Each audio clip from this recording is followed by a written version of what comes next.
on energy and the European Union.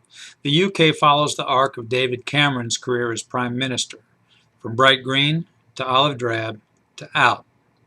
Cameron took office in 2010, proclaiming the start of the greenest government ever.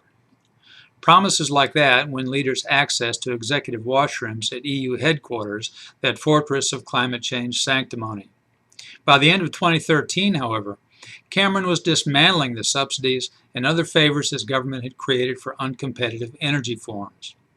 British voters, it turns out, dislike double-digit annual percentage increases in the price of electricity. Inevitably, as pain like that grows, popular support for climatological central planning shrinks. Little has been reported about how this political evolution might relate to the UK's historic vote on June 23rd to quit the EU.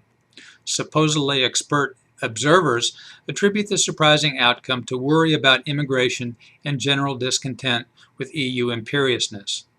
But immigration is nothing new to the UK, where an influx of Middle Eastern refugees is certainly no greater a problem than it is on the European mainland. And officials in Brussels didn't suddenly turn high-handed. There had to be a catalyst, probably several. In freedom-loving cultures, few catalysts act more powerfully than imposed cost. The British know that from historic experience. And recent experience gives them reason to connect burdensome energy bills with a greenest ever government once eager to show EU leaders how to do climate leadership.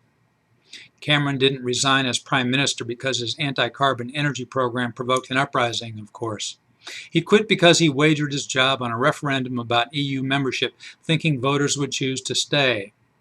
And for the shock that proved him wrong and deflated his leadership, pundits offer analyses that make the British, perhaps the worldliest people in history, seem suddenly xenophobic.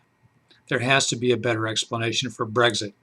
Part of it must be that Brits resent having their pockets picked from abroad for reasons with which they no longer agree.